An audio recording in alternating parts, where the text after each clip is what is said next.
Hello, everyone, and welcome back to Wicked Art. It's Wicked here, and it's our Digital Wednesday. Sorry this one took a little time, but just go ahead and take a screenshot of this at the very beginning, and you can just insert it on a new layer here. But we're going to be talking about creating an original character and how to make it stand out. So the first thing you want to do is kind of come up with a story, right? So the thing I was thinking of was like a kind of comedic bounty hunter. Um, who's kind of a cyborg in a cyberpunk type of environment. So the first thing I did was just kind of sketch out a pose or whatever. Now, if you're doing like a traditional thing for a gaming company or something like that, you definitely want to do character turnarounds and things like that. But since I'm not doing that, I'm just kind of creating a character. I just went ahead and went to the pose. But look up things for Cyberpunk and things like that to kind of help you get the mechanical parts. And what I'm doing now is I've just created a new layer just to call it line. So I'm sketching again over my initial sketch and coming up with a different idea. So when you're creating a character, you want to not just draw things on them just because it's cool. You want it to be functional and serve a purpose. Everything that they have is there for a reason. And you also have to think about too, especially when it comes to like game design and stuff, like how is it going to be functional to the 3D modeler? Will this helmet like I'm making, will it work? Will it function, be able to animate? You can't like just throw all kinds of little details in there and things like that. So I thought of like a bunny rabbit kind of helmet for this guy, and that he would be obsessed with Pop Tarts. Like that's his payment, as he wants Pop Tarts. And that'll come into play later. So, but doing like a cyberpunk kind of like assassin with a samurai sword. So you're really just kind of sketching everything out. And you can see I kind of made the sword too big, so I just readjusted it. But just kind of plan out your idea. Then go ahead and create a new layer. And then you're going to go in and start refining your lines. Okay, so this is where thinking about your story of your character and how it's going to play in. Again, thinking of those functions too. So little things like places where it might glow.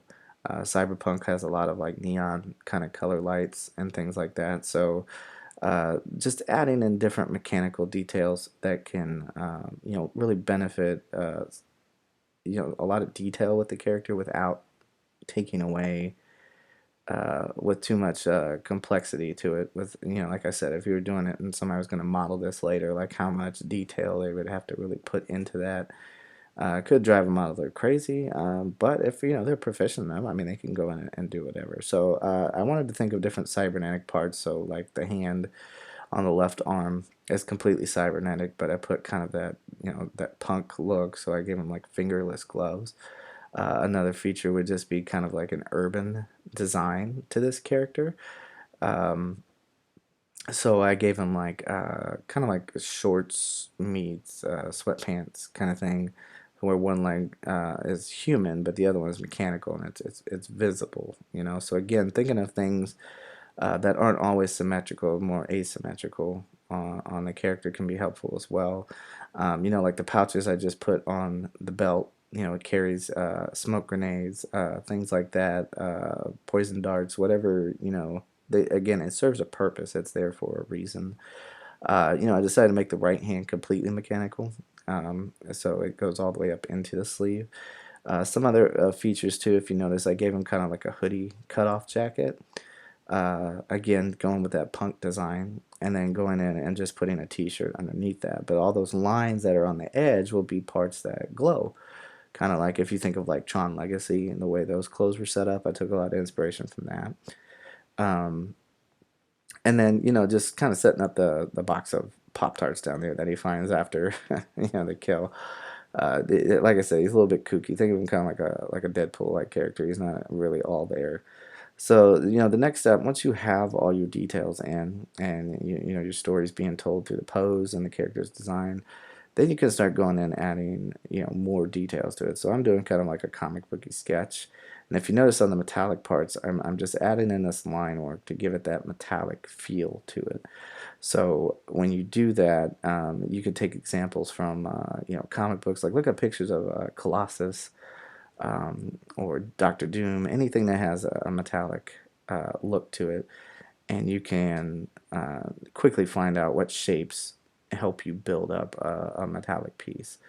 So I'm just going through the rest of the image, just finding my darkest dark areas. Again, just mainly, my light source is coming in from the right side, but just kind of, if you've watched any of my videos before, just whatever really kind of looks cool too is what I go with. No, I'm by no means all the time. You guys know I tell you, I am no expert. So I clearly just kind of, based off of what I've known, what I've practiced, and you'll tend to get better with that too. So again, just really focus on your metallic pieces to get that inking in there. And as you can see, I made a separate layer for that too. The reason for that is let's say I mess up, right? Well, now that's part of the line layers, and I can't go back and fix that. Now I have to do some more erasing, so I just separated it completely. That way, in case there's a change I want to make, I can just erase without killing my line work either.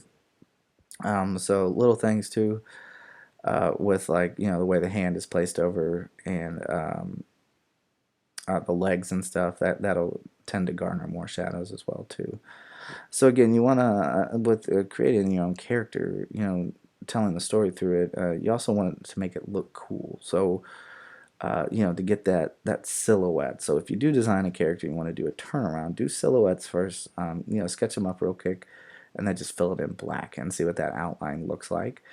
And that'll help you get a good idea of whether it's going to read well. If I just threw that shadow up, kind of like on Pokemon, like who's that Pokemon?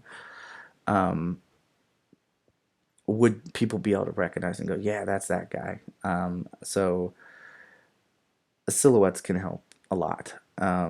Another thing to take in consideration, like I said, is just tell that story through your pictures. So like I said, he's obsessed with Pop-Tarts. So you can see I added that little glow in there. Once I had that all done, I just simply used my magic wand tool and kind of darkened up the background and just made a mask. And now I'm going in and just adding my baseline color. So again, thinking about metallics, I wanted to go for a basic metal and gold alterations on it, just so that I have some contrast from the brighter colors. So you want to think about Cyberpunk has got more neon, right? So I went for those pinks and light blues, or something really sharp in there. And then I'm filling in those areas where that glow is going to be on the image itself. So you just really have to make sure you think about those things.